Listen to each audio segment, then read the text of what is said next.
Hello, everyone. Yeah, we're just going straight live into it. No intro video this week. So bear with me a moment while I get all of my streams up and running. It's been a little chaotic for me and obvious by the fact that, well, I don't have my intro video ready to go. So, hey, do me a favor. If you're already on in the chat, wherever you're at, let me know where you're watching from, what part of the country, what part of the world. And while you're doing that and sharing that, I'm going to make sure that things are live everywhere. I normally take the 5-minute countdown to get that going, but something got screwed up in the back end of StreamYard and OBS, and none of my normal intro videos are there. So you're going to get me just talking vibes, I guess. And then we are going to get into 7 tips, 7 graphic design artwork tips that every single DTF person needs to know. So give me just a moment in the chat. Let me know where you're watching from. And I'm going to get the stream up over in Instagram and over on the Facebook group. So pardon me one moment while I get that going. Normally we have the fun music and the vibes No vibes today. Let's see. How's everybody's February going? We're already halfway through February. Now, I know January felt like it took forever. February feels like it's flying by pretty quickly, so that's fun. We are going to get into Photoshop, Illustrator, and some other tools today, so make sure that you get on if you have anybody you know that's a friend that needs to understand some basic artwork techniques. Make sure you tell them to jump on the live stream. And again, let me know in the chat. Let me know in the chat where you are watching from. What part of the country or the world are you tuning in from? All right. One more thing, and then I will get us going. I want to share this in the DTF printing group.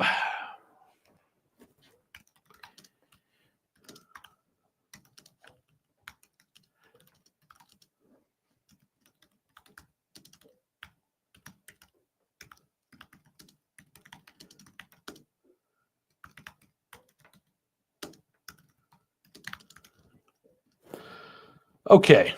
All right. Baton Rouge, Louisiana. Didn't you guys have you guys had some crazy weather there? I saw some snow in some parts of Louisiana. I don't think that's a normal thing. Is it? Maybe it is. I don't know. Anyway. All right. Sweet. We got some cool fans over there on Instagram. Ooh, we got some good folks watching on Instagram.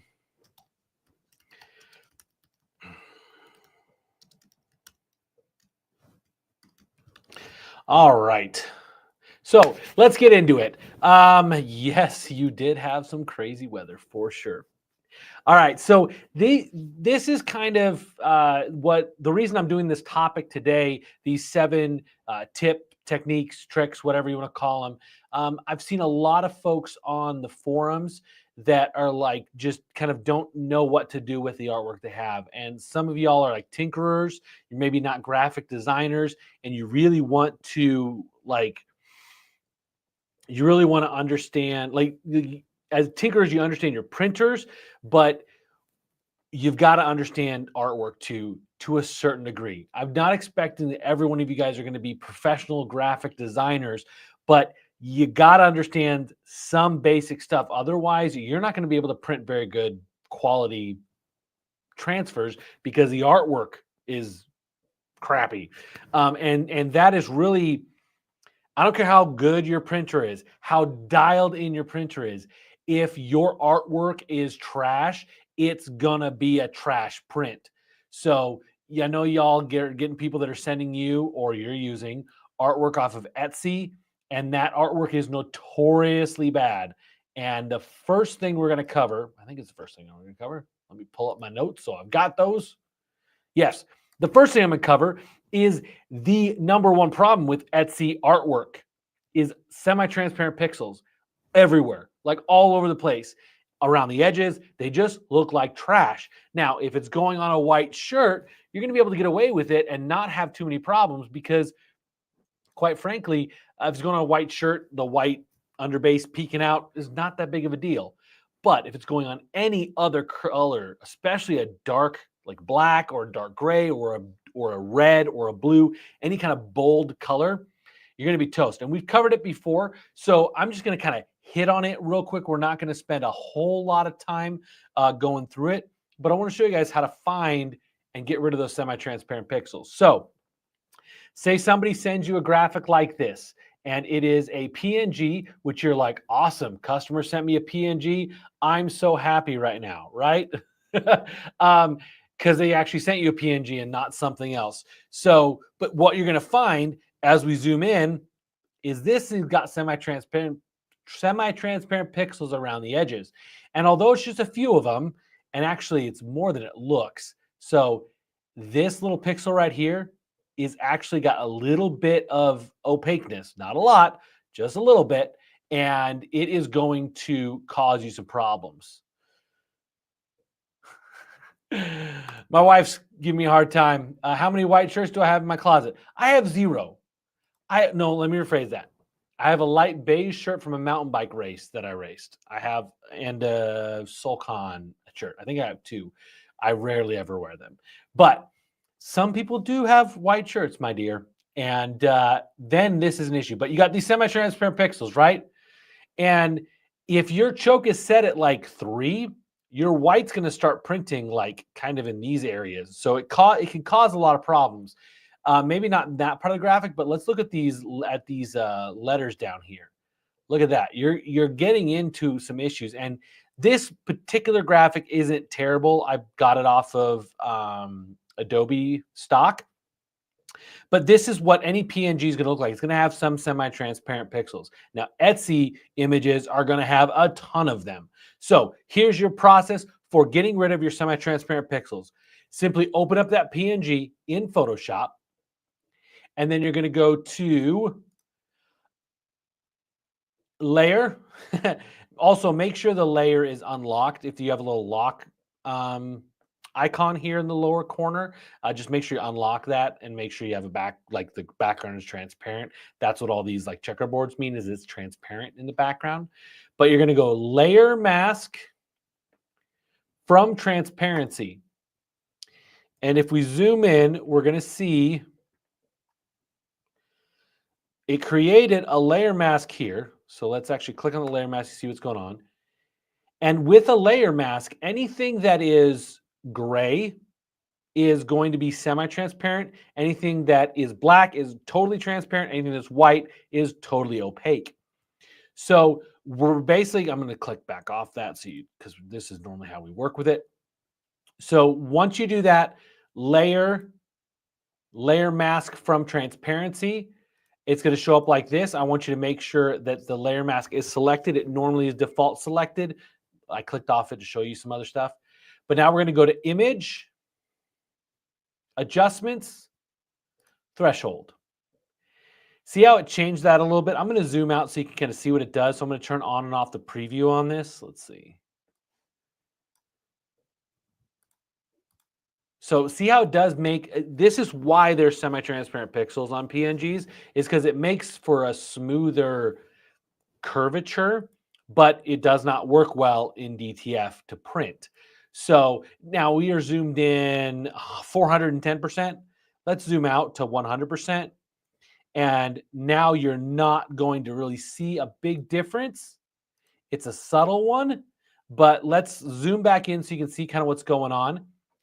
Generally 128, so the middle of this threshold is going to be okay. But what this does is as you slide it over here, it's going to make more of the semi-transparent pixels opaque.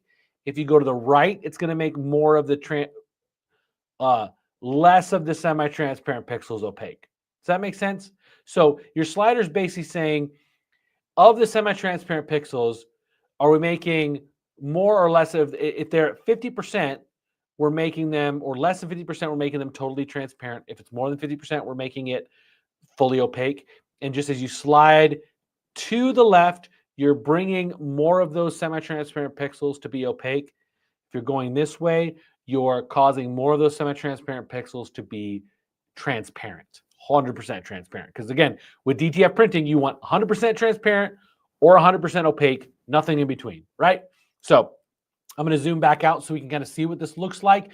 Obviously, at 100%, you're not going to notice a big difference, but what you will see is kind of the boldness of it changes a little bit. The thickness of it kind of is affected slightly. Let me go back to 100% so you can see what that looks like. Also, let's check the letters down here. How do those change? See how those letters get a little bit funky? So generally 128 will work, but in this case, I want to make it a little thicker, a little bolder. So I'm going to go down to 199, call it a day. Now I have, it looks ugly down here for sure, but when you zoom out to 100% and you print on this, this is going to look great. So this kills all the semi-transparent pixels. Now just simply save the image. Because you didn't create any layers or anything like that, it will resave just as a standard PNG in that same spot where you opened it up from originally. If you want to resave it as something different, you can do that. But now we have a PNG with no semi-transparent pixels anywhere on it, and so it's going to print perfectly. This is by far the number one thing you're going to have to do to make sure that your graphics look good.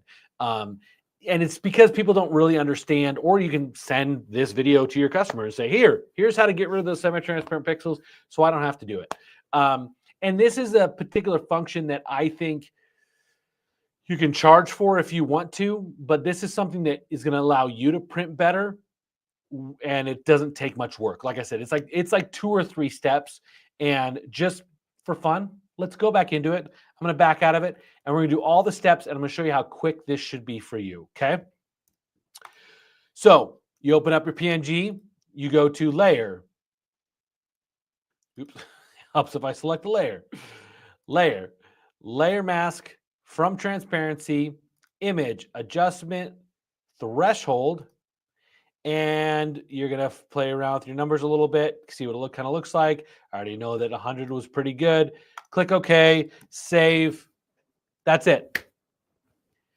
Literally, I think it would be helpful for you to have Photoshop open on your computer and just do that to every PNG that comes through. That way, it's going to guarantee that you're not going to have any weird things showing up where it's going to look like you got a bad alignment, but it's actually just semi-transparent pixels. So that's number one. Number two, background removal, right? Like, so you get, somebody sends you a logo like, oh, like this cute little logo here. And it has a background. And maybe it's a circle logo and they saved it as a JPEG. So you got this white background, right? A lot of you are probably sitting there going, that's super easy, Jeremy. Cool. That's awesome. Some of y'all just don't know how to do this and don't know how to do this well, because I'm going to zoom in and show you something. See how there's some different colors around the edges? Let's say this was going on a white shirt. You're fine. White background removal. But if this is going on a black shirt, you might have some problems, and I'll show you why.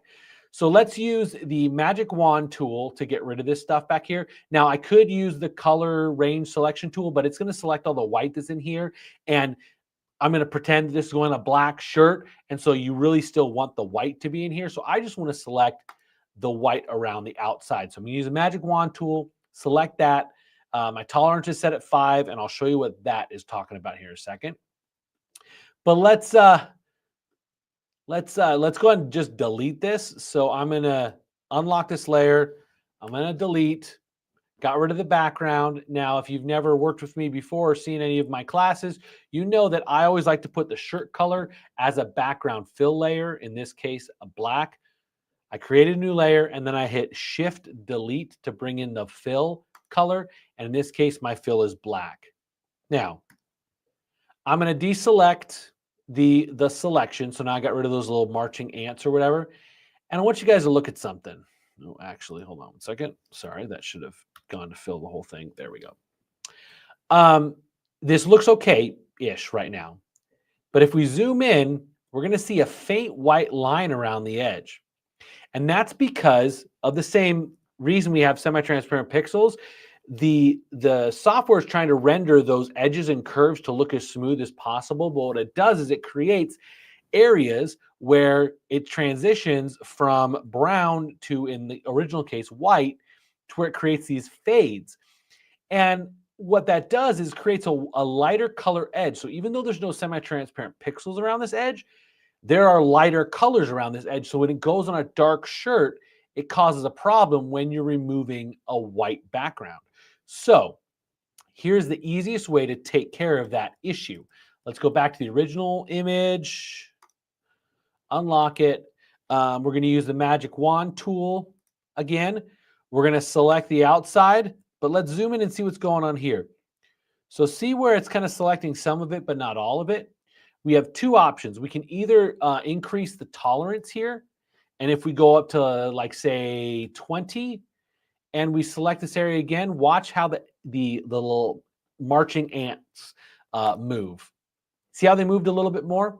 So that's one option you can do, but that's still not going to get rid of all of them. You could go higher if you wanted to, or another thing you could do is adjust the selection. So if you go with the selection that we originally did, and you go to select, modify, and expand, because we're moving our selected area out, so that's why we're expanding. We're going to expand 2 pixels. And watch what happens when we do. Watch those marching ants and how they move. Boom. Okay, so that's probably a little bit too much. Probably don't want to do 2. Let's do 1. Modify, expand, and let's do 1 pixel. There we go. And now when I delete it or put a layer mask in or whatever I choose to do, I could just do a layer mask. That'd probably be a smarter way to do it. Oops, except I got to invert it. There we go. Now, when I look at this edge,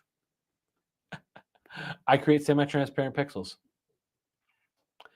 because Photoshop always puts semi-transparent pixels in. So I have deleted that edge. Let's see if deleting it's going to do what I wanted it to do. Edit, redo.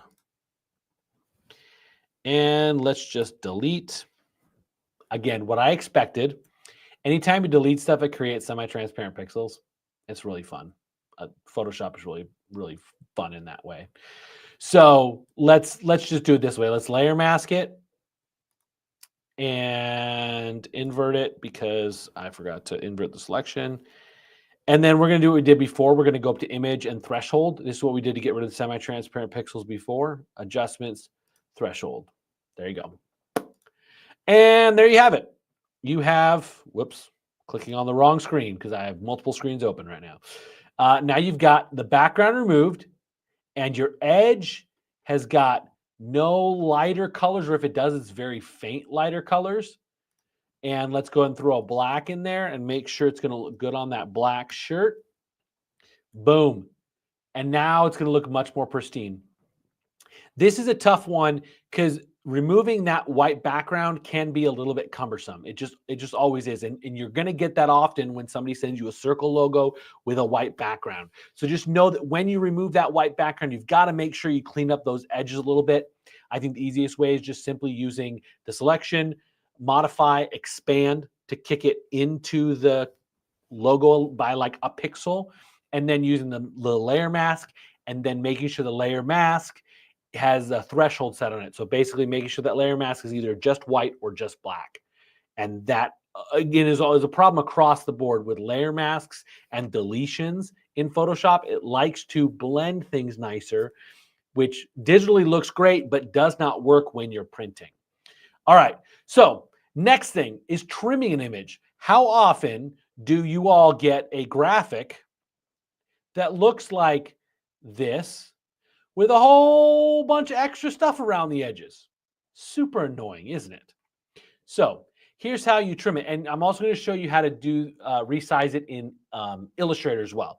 But first, let's do it in Photoshop. So if you got a bunch of extra around here, you could definitely use the crop tool for sure. But then you might accidentally crop something you don't intend to. Like if there's a small dot that just you're not zoomed in far enough to see it well, it can be a little bit annoying and cumbersome. Here's a really quick, easy way to trim the excess that's around it.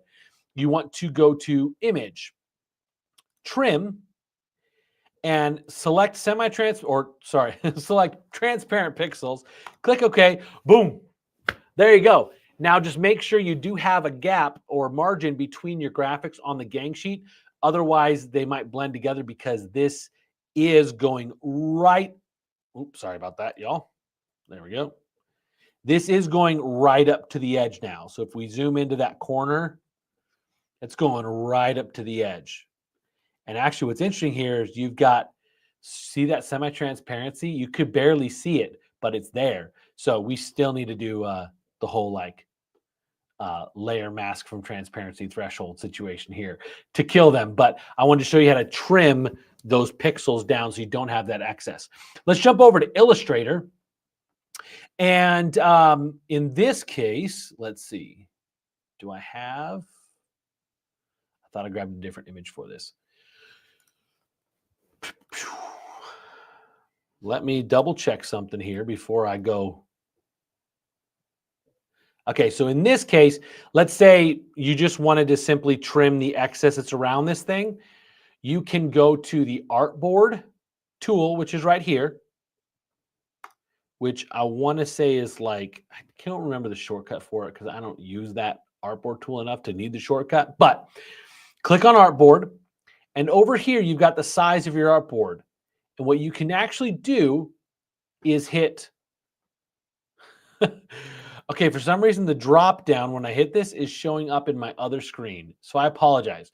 One of the options is fit to artwork bounds. When you click that drop down, you got custom, you're gonna have fit to artwork bounds, and you're gonna have fit to selected artwork. And then there's gonna be a whole bunch of defaults that are in there. But if you go fit to artwork bounds, watch what happens.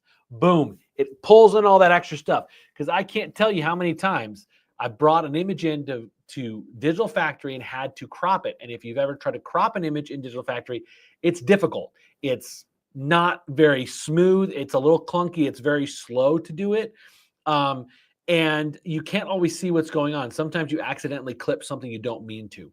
This, what it's going to do is it's going to literally just bring that artwork or that artboard right up to the edges of your artwork. So that's a super quick, easy way to do that in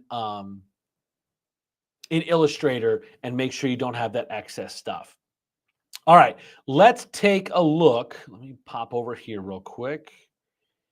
And the next thing we're going to talk about is resizing or adjusting your DPI in Photoshop. Now, Illustrator doesn't function in DPI until you export it. And I'm going to show you that in just a second. But in Photoshop, let's take this lovely, let's see, what other graphic do I have? Yeah, this one will work. So if you need to change your DPI to make sure it is 300, right now this says this is 10 inches across is what it's saying on my ruler up here at the top. Saying it's 10 inches across.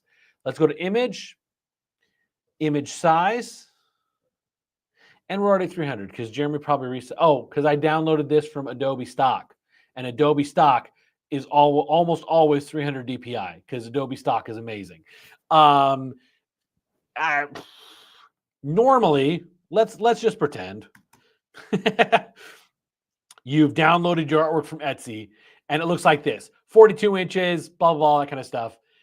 You would go to image, you would go to image size, and then you want to make sure that these are all linked together, right? So normally it'll probably come in looking like this. So you want to uncheck this box and do 300 DPI. If you look at the pixels, it won't let me see pixels right now because of the way I've got them linked together. But I'm going to do 300 DPI. That makes it about 10 inches. Now, if I want to see like what the pixel count is, as long as I've unchecked them, it'll show me it's about a little over 3,000 pixels. But let's say I wanted to resize this to 12 inches because I want to go like really big on a shirt or something like that. Let's just say, for instance. Now, if I want to expand it from 10 to 12 inches, that's really not a big deal. That's like it's a 20% increase. That's not a big deal. It's when you get into like double sizes or even triple sizes that you really can't resize in Photoshop. You need to be doing something else to resize it. Also, if it's like a graphic like this, it's going to resize pretty well, especially at only a 20% increase. So let's go to 12 inches. Perfect. And click OK.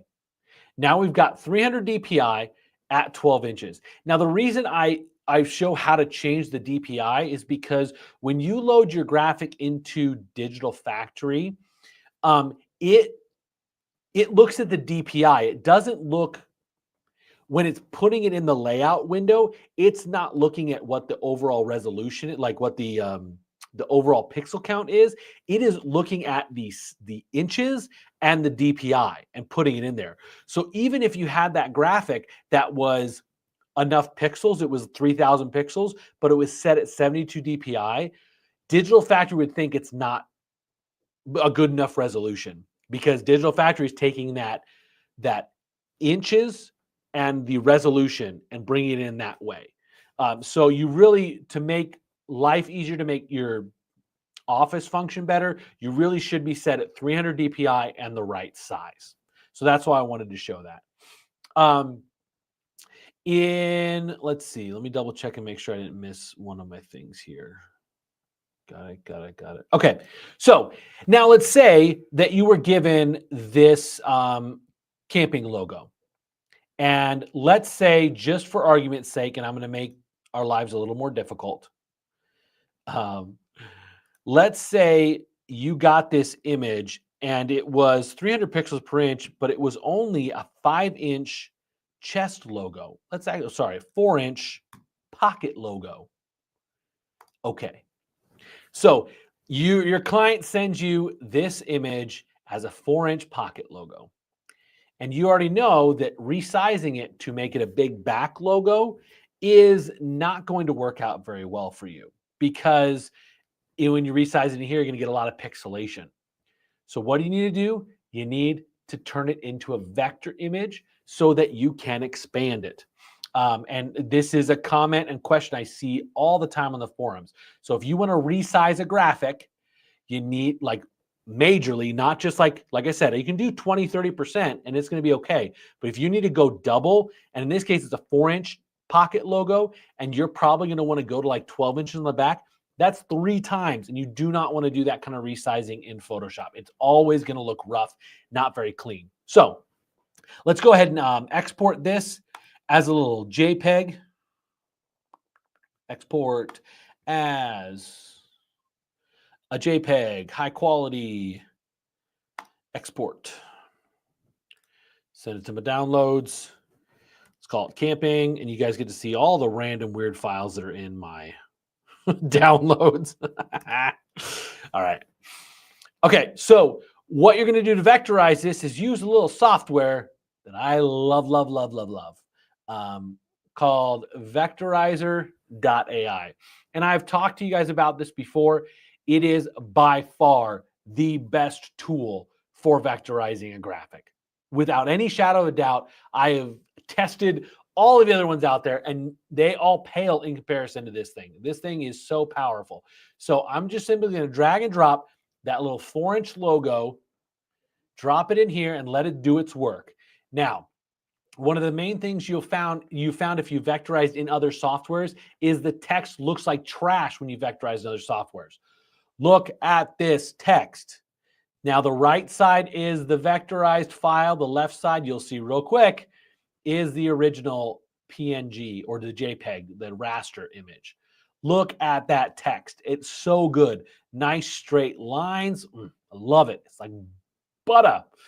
Yeah, no, I absolutely love this. And you will get sometimes this little like halo thing from, and it actually looks like there was an outline on the text in the original one. Interesting. So sometimes it'll create some weird artifacts you have to address with and deal with, but oh my gosh, it is so much better than any other tool I've ever seen. We're going to click download that, and I'm going to open it up in Illustrator. Okay. Why it does this weird artboard thing, I do not know, but that's okay. Let's do what we did before, just right now, to make it work a little easier for us. Artwork bound. There we go. Okay. Now that you have it in here, let's do a couple things to it. now that you've vectorized it, what do you do with it? So the first thing I'm going to do is I'm going to make sure I've got some rulers in here. So I'm going to show my rulers. Let's start out by kind of like cleaning this up a little bit. So we're going to select everything on here. And this is something I do every time I use vectorizer.ai. Just I feel like it cleans it up a little bit, because sometimes there can be some weird, funky shapes that show up. And I do see that question from Facebook about something about printer. I will answer that as soon as I'm done with these tips. So if you do have other questions that are not pertaining, if you have questions pertaining to this, ask them. If you have questions not pertaining to this, feel free to ask them as well. I will just answer them at the end of the demo here. And we're almost done. I think we've done 6 of the tips. We got one more tip after I finish this one up. So like I said, every time I do this, I select everything. I'm going to hit expand. This is going to basically take any fills, any strokes, and just kind of turn them all into shapes. And then I'm going to go here to Pathfinder and merge. And what that's going to do is any like shapes that were behind stuff that would create some weird effects when you try to delete stuff you don't want, just gets rid of all that. So now it's kind of cookie cutter. It's all smashed into kind of one layer. They're all cut out of each other. And that's going to make these next steps a little easier. So we mentioned earlier background removal. If I move this off the artboard, you're going to see there's a white background on this. So how do I get rid of that? Well, I use the A tool. I'm going to move this off the artboard so you guys can see what's happening. I'm going to use the A tool, which is your direct selection tool. And A is the shortcut. That's why I call the A tool. It is the direct select tool, but I just call it that. So I'm going to click on this white part here. It did select all of the white on the outside. That's great. I'm just going to delete, make my life real easy. That's background removal on a vector image.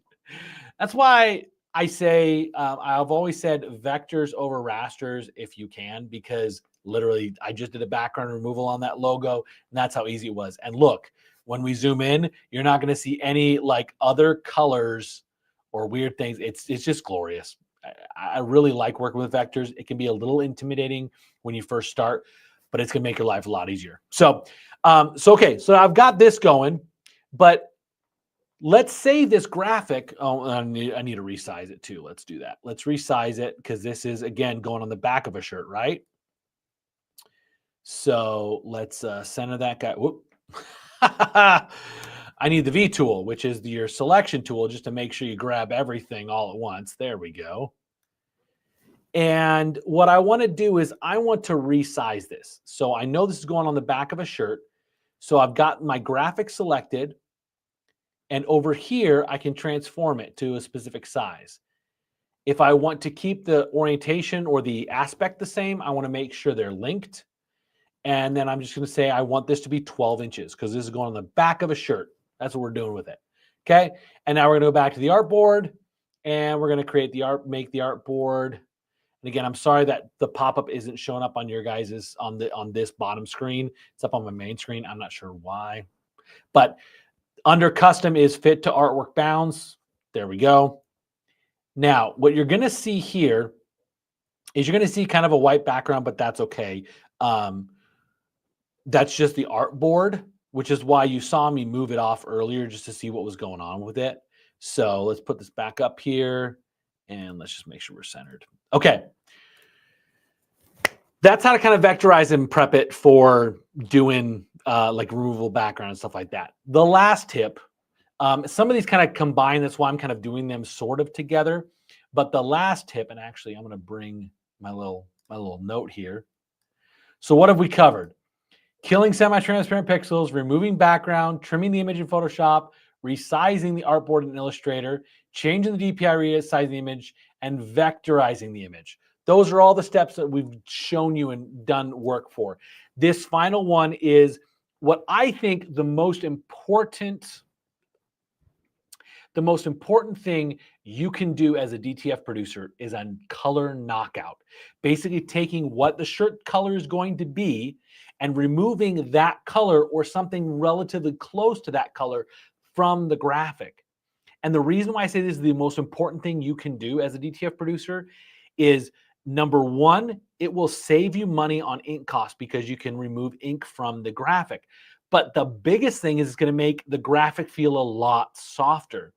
If I took this graphic as it is and just stuck it on a shirt, it's going to feel really plasticky. Even if I have everything dialed in, my white underbase levels are good, I've got the best powder, I got great film, I'm using the best second press material, it's still going to feel like a plasticky transfer.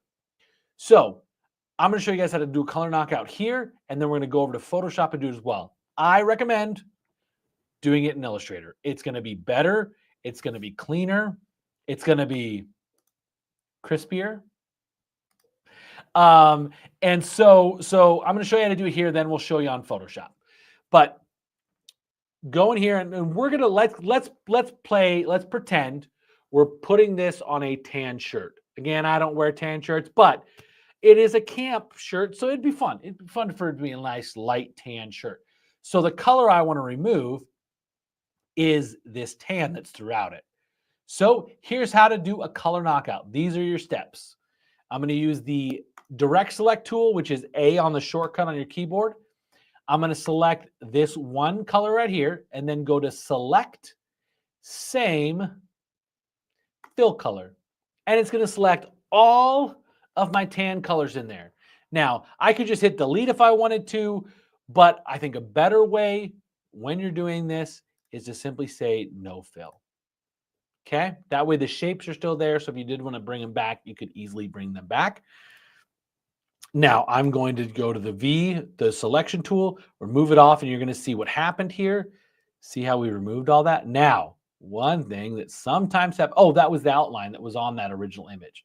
If you don't want those outlines, you can get rid of them, but that's how you kind of get rid of those colors, that knockout. Let's go back here.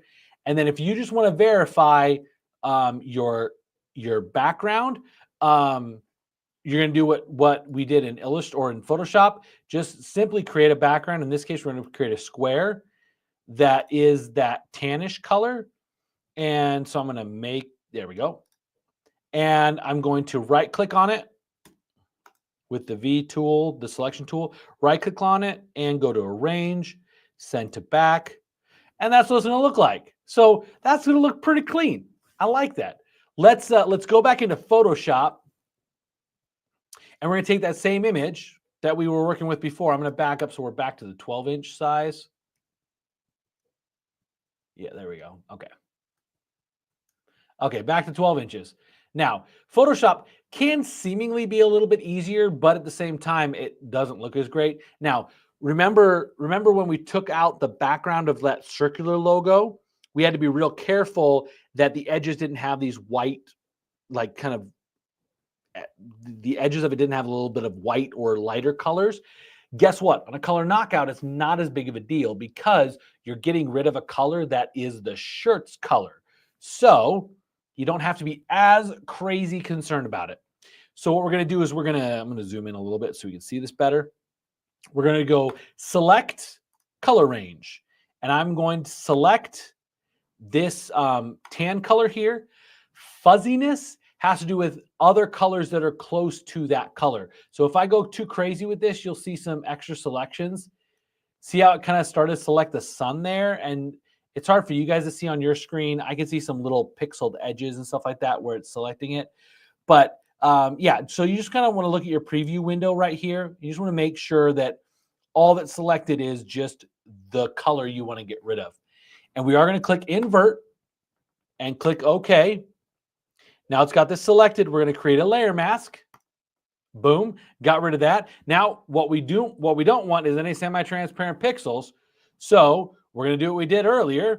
We're going to select that layer mask. We're going to go to image, adjustments, threshold, and boom, there we go. We've got a color knockout that is not producing any semi-transparent pixels. I know what that one looks like. It's not semi-transparent though. It's just a slightly lighter color. But again, because we're going on the color shirt of the color we knocked out, we're going to be okay. And if you just want to check your work and just make sure things are going to look good, just create a new layer, then shift delete to fill that layer with a color. Now I should have selected that tan earlier, but I didn't. So let's make our own little tan color for the shirt. There we go. Click OK. And there you go. Looks fantastic. Now, like I said, color knockout is your friend.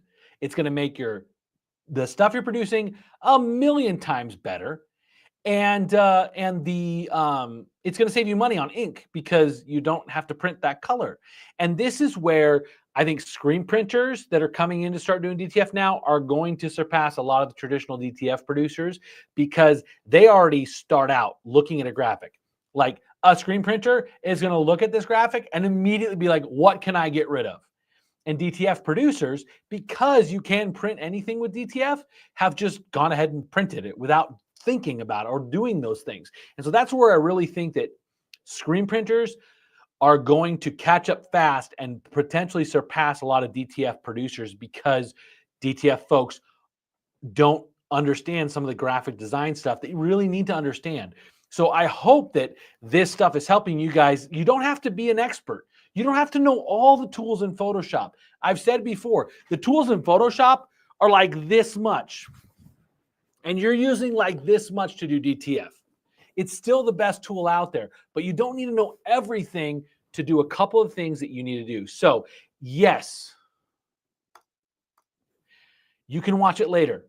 Come back, look at the live streams. Like if you go to our YouTube channel, just do youtube.com/DTF Superstore, and then click on the live streams and you will see this broadcast and you can go back and watch it again if you need to figure out how to do those steps. I'll probably work on a video here in the next probably month or so, which is a more concise version of this, but I really wanted to share this because I see the comments a lot on the Facebook groups of folks not knowing what to do with graphics when they get them to make them better. So we still have stubborn customers that want to use the transfers on every, sorry, my mic is in the way. Every single color makes it hard. Yeah, I like to bag on church vacation Bible schools because they always do really bright, vibrant, crazy graphics, and they're never using a color in the graphic that is the shirt color, so you can never take anything out of it. But yeah, that's a common issue for sure. So obviously, if you can't knock out a color, you just do everything else you can to try to make it feel as good as possible. Yes, Neil, thank you. Anti-aliasing is not good, and Photoshop defaults to anti-aliasing. So anti-aliasing basically is what it's trying to do with those blends to try to make those curves look as curved as possible by using some different colored pixels in the mix. Anti-aliasing is almost always turned on as a default. There's really, you can turn it off, but that is something that a lot of end users or people that are sending you their designs will not understand that is doing that because they just look at it on the computer like, oh, it looks great. I actually had an opportunity to talk to a graphic design class at a school that has in-house DTF printing. They do it as a vocational class. And they would create really cool designs, but they didn't print right. And it's because they were thinking in terms of what looks good on the screen. And what looks good on the screen is a whole bunch of semi-transparency, all these kind of blends and stuff like that. And they just don't work for printing. So, yeah, but thank you. Yes, Neil, anti-aliasing, not good. So turn it off if you can. Was mine on? Let's see. No, I don't think mine was on. All right, so let's get into questions. If you got more questions about what we covered, let me know. Otherwise, like I said, go back and watch it to learn the steps of those things. I try to keep the steps similar. So I try to use layer masks everywhere that you would use layer masks. I try to use the same tools and stuff like that, just so you don't have to remember a bunch of different tools or refamiliarize yourself. So a lot of the steps will feel similar, and that is by design, because I'm trying to make it as easy as possible for you guys to know what to do and how to do it. So, all right, let's get into some of the questions.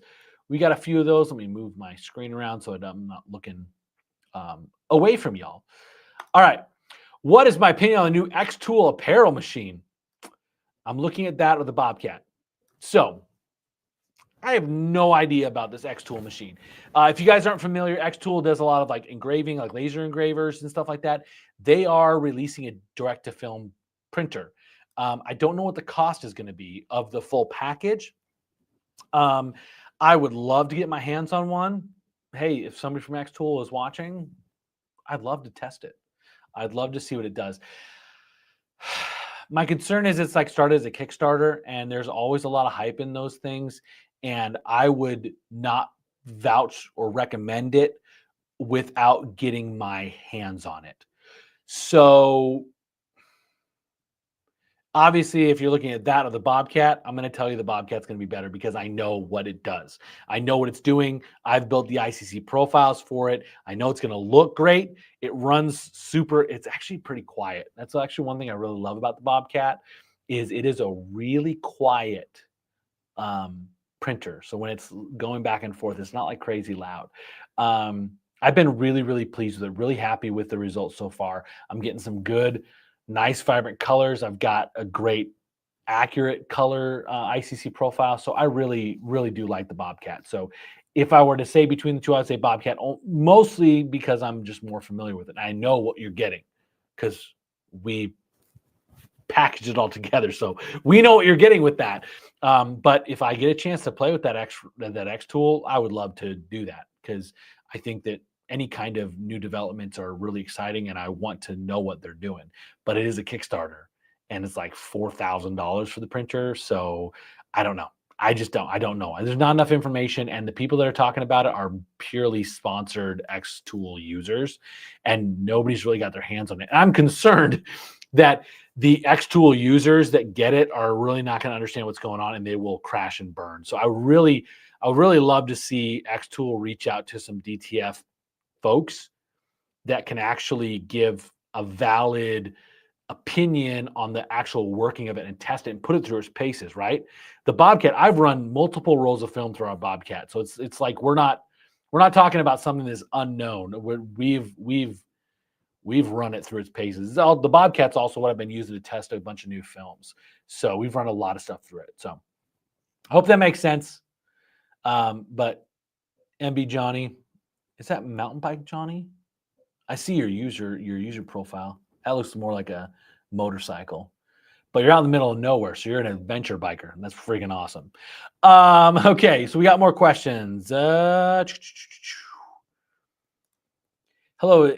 I combine methods of raster. Yep, trace from Illustrator, knock out the black, and use that image for masking in Photoshop or there's no image. You can use a mix and match for sure, and it depends on the tools you're comfortable with. I used to not know how to get cutouts to work right in Illustrator, and that whole expand and then merge or Pathfinder merge. So doing the object expand, Pathfinder merge, that function kind of smashes everything down together and cuts stuff out. So I find that one function has allowed me to do more stuff in Illustrator. So honestly, whatever you're comfortable with, but yeah. And obviously not everything's going to be a vector or vectorizable. Is that a word? I'm making it up. Whatever. Not all images work as a vector. Like back there on my wall, like that trippy face dude, it's never going to work good as a vector. Any kind of like photographic type look is never going to work good as a vector. It just doesn't. There's too much going on. So, okay. Random topic. How burnt is too burnt for a baked transfer? Well, if it's Cajun style you're going for, I'm just kidding. I always never understood that. Cajun style food was always dark, blackened, whatever. Anyway, there's flavor. There's flavor in the Maillard reaction of your beef browning. But for your transfers, if it's yellowing, you're probably pushing the usability of it. If it is crinkling up, you're toast. Just start over. But if it's just yellowing slightly, you're probably going to be okay. It might reduce the overall longevity of the transfer. I think you will find more problems with undercured than overcured.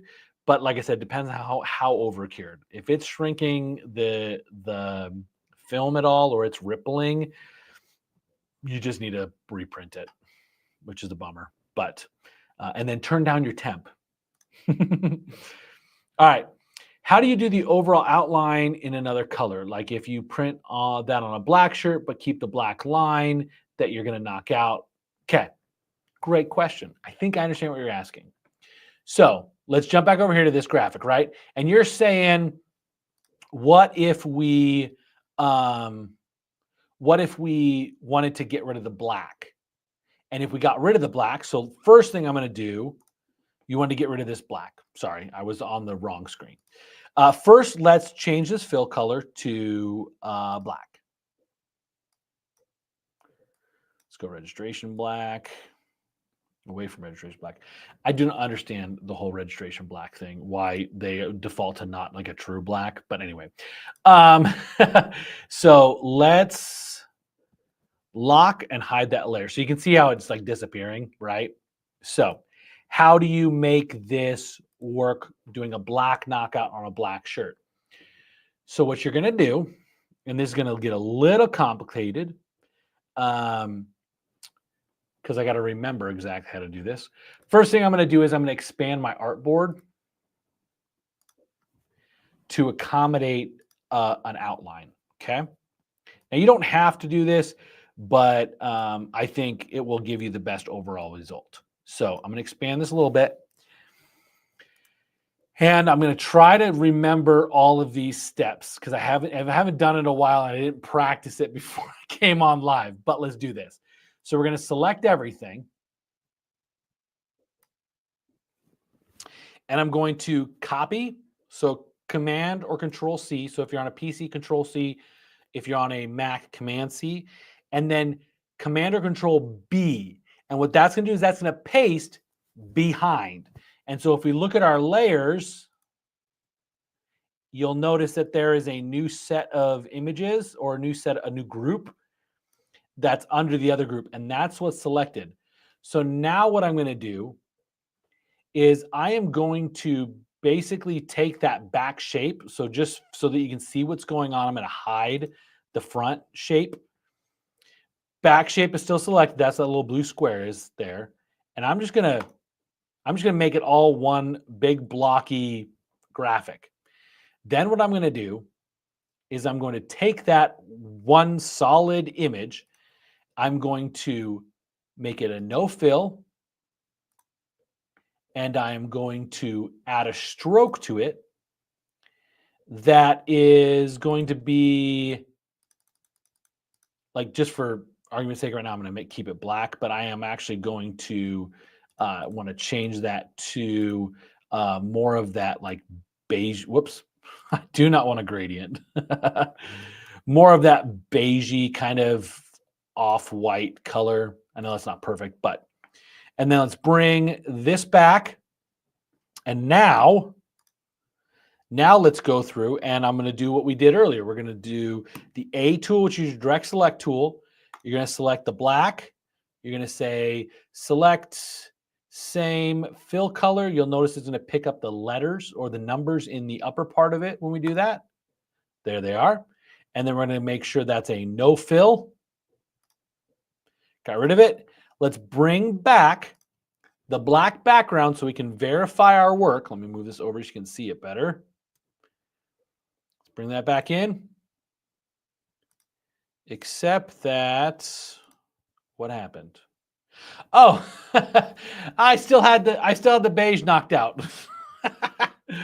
Oh, that's why I got. Let me back it up. I'm sorry. I totally forgot. I still had the beige color knocked out of it.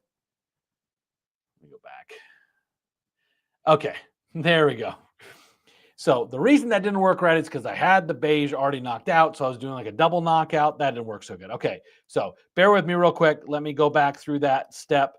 So I'm just expanding the artboard a little bit just so I have something to work with. I am going to create a background layer for us to test later. So let's do that. Let's do it real quick. Let's make our background. Let's make it black. Make it all the way black. There we go.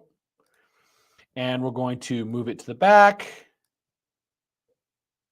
which you can right click and just do arrange, send to back, but I like to also just drag it in the layers panel. Okay, now we're going to select this guy, Command and Control C to copy it, Command or Control B to paste it behind. We know the back one is selected, so we're going to do the Pathfinder Unite. That's just going to create a big old, and again, I've got it hidden. There's what it's doing. I'm going to do the fill as no fill, and I'm going to do the stroke as 5 point. I'll maybe do 6 points. And let's change that color to that kind of light beigey, tan, sandy kind of ish color. It's probably not perfect, but I do want to make sure the stroke is on the outside. Otherwise, I'm going to lose half the stroke behind it. So I want to align the stroke to the outside. There we go.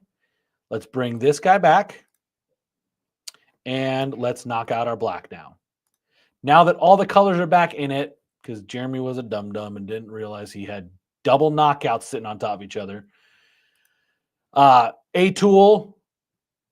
Direct select tool, which is the A shortcut. And we're going to select same fill color. Yep, got all the black. Going to make it a no fill. And now bring back the black background. There we go. That looks perfect. So that is how I would do if I wanted to knock out black because it was going on a black shirt. So anytime the outer color of the graphic is that color you want to knock out, you just need to do some kind of border around it. And those steps are how you do it. So you select the image, copy, paste it behind, Pathfinder Unite to make it one big group, and then make no fill and then do an outline. So that's a pretty simple-ish way to do that. I hope that answered your question. If it didn't completely answer your question, give me a follow-up. 100%. That X tool is 100% going to use their proprietary inks, all that kind of stuff, which honestly, like Roland does it, STS does it, Mamaki does it. They're all using their proprietary ink because they know it's going to work right. And that really is one of the benefits of those cartridge systems is it's sealed off. You know it's going to work because it's profiled for that stuff. I don't think that's completely a knock on it, but it is going to be 100% their own supplies. All right. Earlier when I was creating semi-transparent pixels, you were trying to delete the background. You must have turned off anti-aliasing. The top bottom won't create. Yeah, no, I wondered if I had some anti-aliasing turned on. I update my Photoshop all the time, and sometimes stuff gets changed back and forth. I've actually had the anti-aliasing turned off, and it still creates some semi-transparent pixels when I delete. But that's kind of normal. Again, that's why masking is a really good tool, because then you can just take that mask and just threshold it to make sure there's nothing semi-transparent pixels going on. But yeah, you are correct. Always turn off anti-aliasing. Yep. Yeah. And that's the other thing is sometimes a file will have it like turned on, and so you have to go back and turn it off. So it's anti-aliasing is great for digital artwork. Does not work when you're trying to go physical. Burning is actually a problem at recently overbaked center, undercooked edges. There are a lot of factors that now need to be rechecked. Such a pain. Yeah. So what I will tell you is if you're getting it curing super hot in the middle and not on the edges, you have not good airflow. Because the way those bulbs work, I know you guys love my visual aids. Let's say this is a bulb. And the way those bulbs work is usually on the edges, depending on where the end of the bulb is, they might not get as hot. And as you get towards the center, this center area's got heat coming from this part of the bulb, but also this part of the bulb and this part of the bulb. So the center is always going to be a little bit hotter. That's one of the reasons a lot of the machines have the fume extraction holes on the sides. Some will have front, back, but the air moving through with that fume extraction is going to cause kind of like almost some, not exactly convection currents, but it's going to move the air around in there to allow it to more evenly heat. So if you are getting overbaked in the center and undercooked on the edges, I would check your fume extraction and make sure that either the holes or the system that is built into the dryer isn't clogged. You also might want to check and see if your filters are clogged, if you're using a fume extraction system, if you're using like just a fan that vents the outside. If you don't have some way to remove the glycerin, which most people don't have a good way to remove the glycerin, it's going to be all gummed up inside. I know a lot of folks that will just simply swap out their fume extraction fan once every 6 months or something like that. So, yeah, so I would check that. I think that's more a fume extraction problem with it cooking too much in the middle and not enough on the edges. So, and if you want some actual cooking tips from me, I'm just kidding. Thank you. Appreciate it. Let's see. We got a Digital Factory question. In Digital Factory, somehow I deleted certain shade of pink. So when it shows up, it doesn't print. It just prints blank, only certain shades. Check your job color replacements. Y'all, I was prepared today. Say hello to my PC. All right. Let's see. Let's double check. Let me, of course, now I've got it way over here and you're not going to see my face. Whatever. You don't need to see my face. You don't care. You're just looking at this. Okay. So let me load up an image in here. And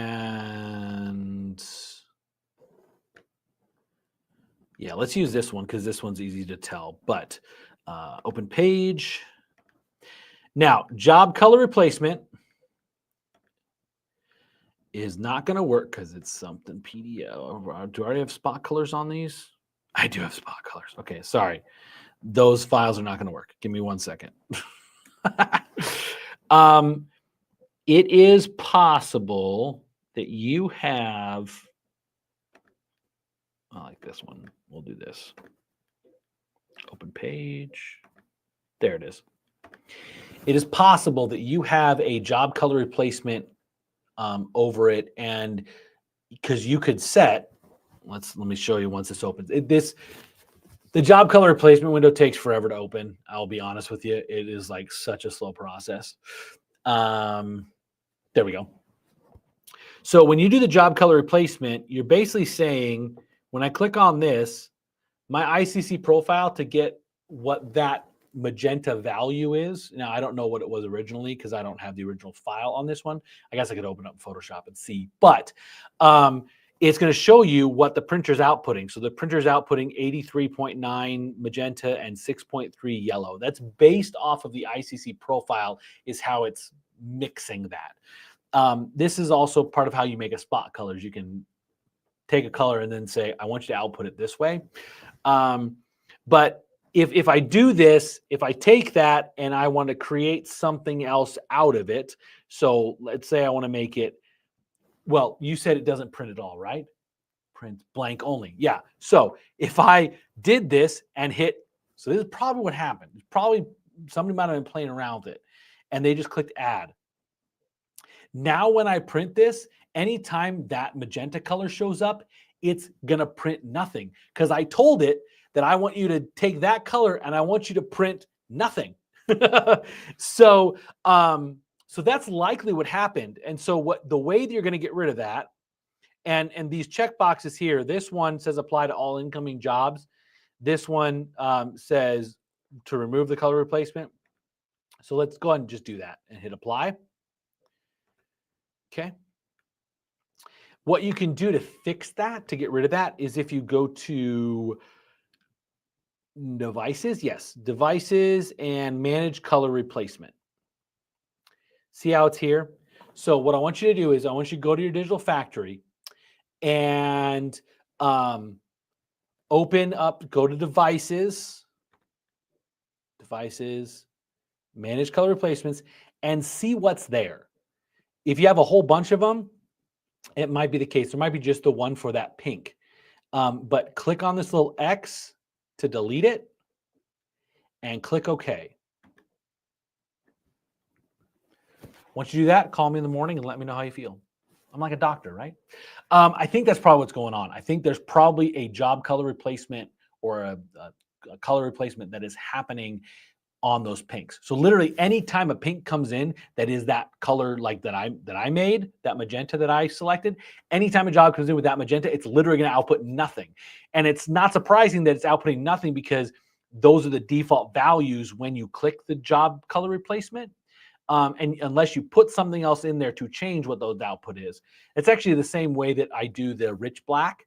We did a video on that a while back, or a live stream on that, on how to get rich black. And that's what I do. I click on the black and I tell it I want to do, I think it was 30 or 40, 40, 40, 100. So 40 cyan, 40 magenta, 40 yellow, 40, 100 black. So that's how I was getting a rich black. But that's probably what's going on. So definitely, definitely reach out. If that was what's going on, let me know. I'd love to know if it actually solved the problem. If that's not what's going on, shoot me an email, Jeremy@DTF Superstore, and we'll see if we can't figure out maybe what else might be going on with that.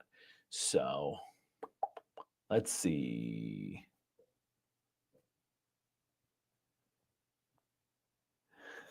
Matuba, what are you doing? You making some weird things going on? See.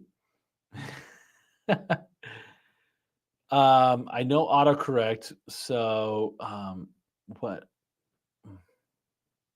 I don't know. If you have a question there, Matuba, that you want actually answered, I'll help you out. Thoughts on the Epson 6070? I knew somebody would ask me eventually. It has promise, for sure. Speed-wise, looks pretty good. Obviously, they have a different print head in there. It is a single print head, but it's getting like double print head type speed. I think they're using one that's got offset channels on it. So they're able to achieve like the 2-head speed because of the offset channels, but without a second head. So they're using some proprietary head of theirs, which isn't surprising. Like, why would you not keep a really good head to yourself when you're a head manufacturer? But they're not offering, they're just doing ink and printer. We don't know what the ink costs are going to be yet. I think the printer cost is pretty surprising. No idea what the ink costs are going to be yet. I do like they're using a bag system, but we just don't know the cost. They are not offering film or powder or a dryer shaker. They're expecting their dealers to do that.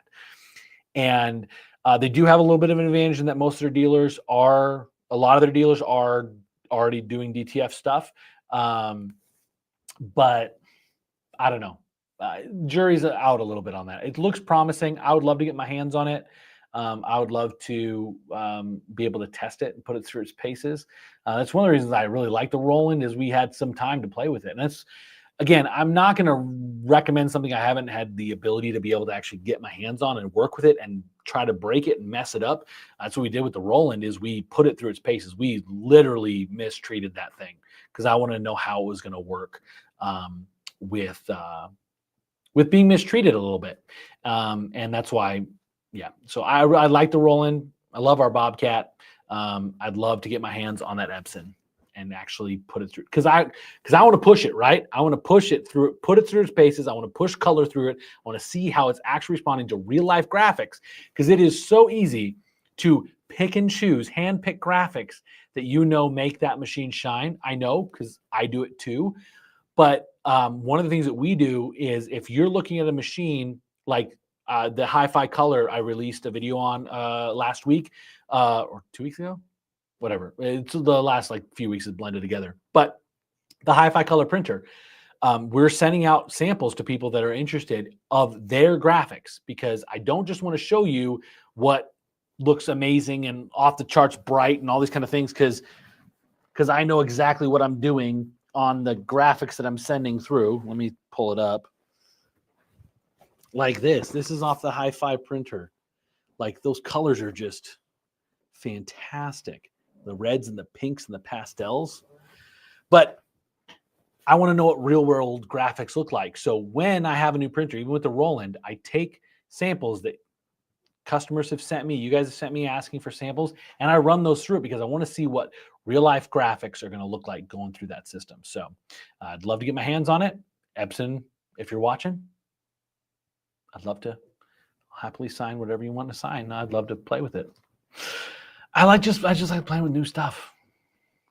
All right, let's see. Location in Canada, eh? No, we're not opening a location in Canada. We do have some friends in Canada, though. So if you are looking for some assistance in Canada, let us know. We do have some friends that are up there.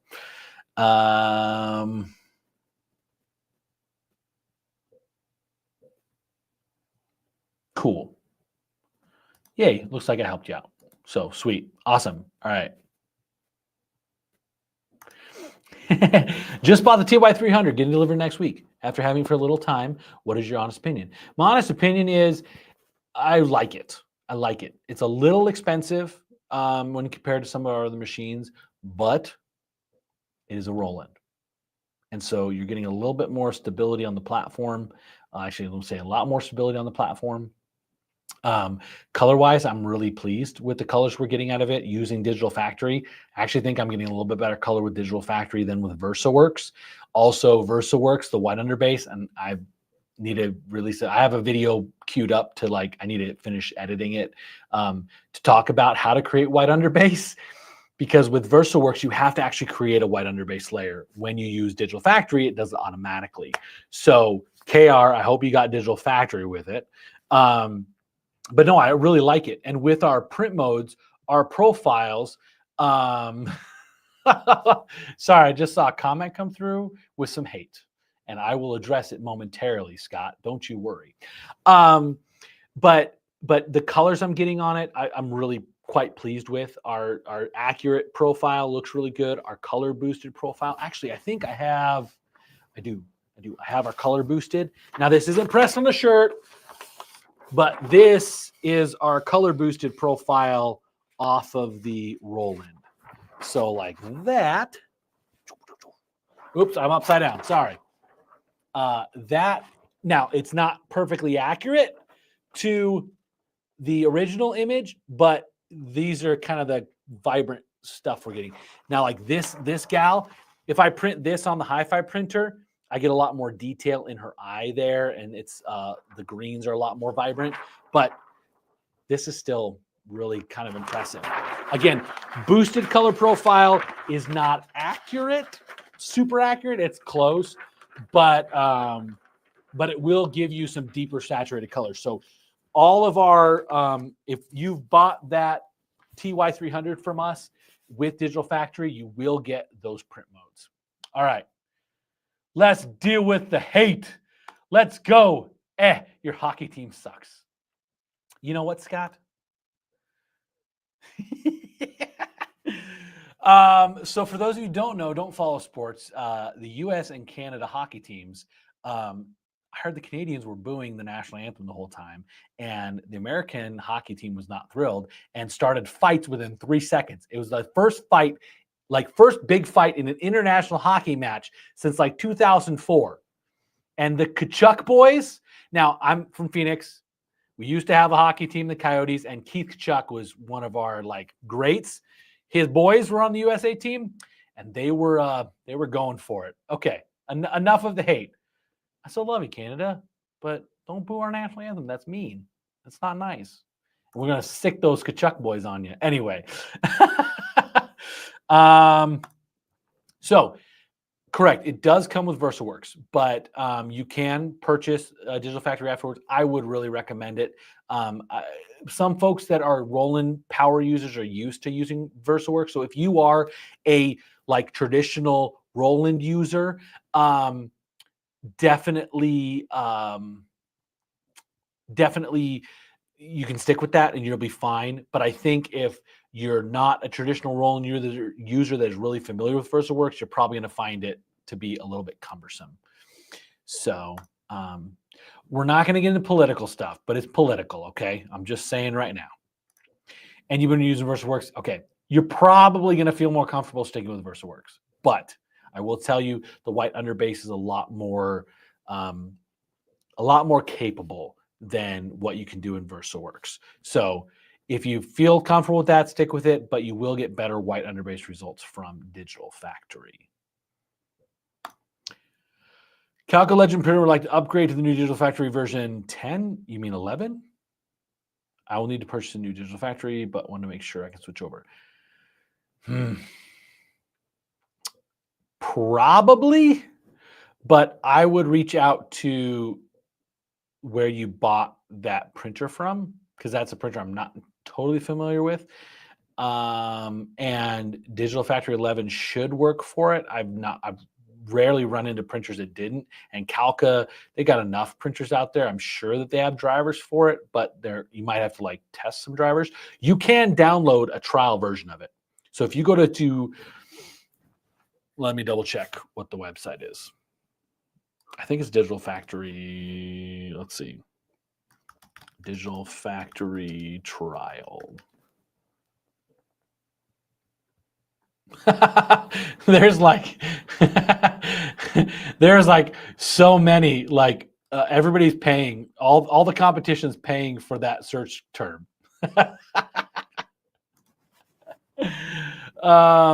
Give me 1 second. I will get you the link for it. Okay, there we go. And I still love Digital Factory gets really annoyed when we call it CADlink, because now they're Epson Fiery, not CADlink. CADlink was the original company that owned Digital Factory. But I'm sorry, guys. Whoops, let's see. When your website is literally cadlink.com, don't complain at us when we call it CADlink and not Digital Factory.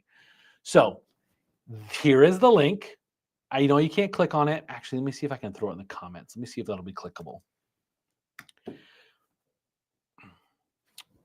The comment that I just posted should be clickable. If it's not, just type this in, cadlink.com/product/digital factory, and you can download a trial there, and you could test it. It should be a fully functioning trial that allows you to test and make sure you have the right drivers.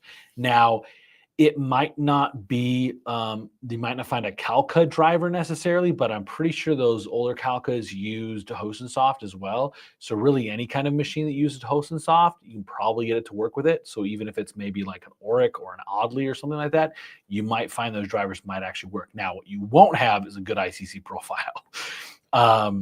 You will need to find some way to create an ICC profile. And if you want to reach out to me, I can help you, walk you through that process of getting the right tools in-house. And we can talk about like what your budget is and stuff like that to kind of figure out what the best solution is for you for profiling, but you will need to build out your own profiles. I'm guessing you're asking if Digital Factory has profiles. They don't, but we do.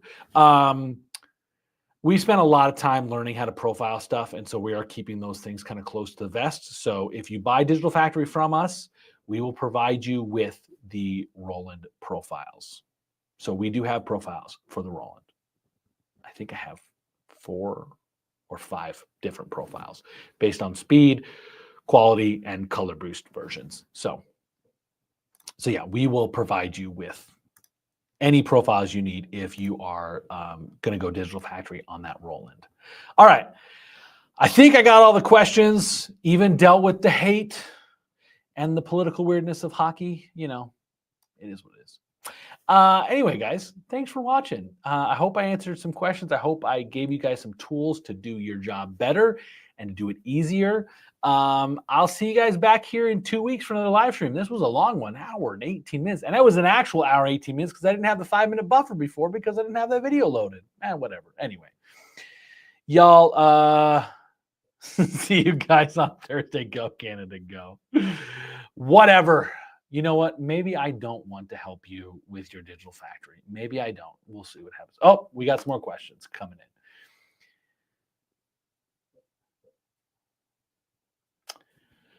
Okay, here's my answer on that, Sean. The light blue is grainy, period. And we have tried to work with Mamaki to try to see if there was maybe a waveform issue or something else we could address. The light blue, the cyans are notoriously grainy on that TXF 150. And we've done everything we can to get it to be less grainy.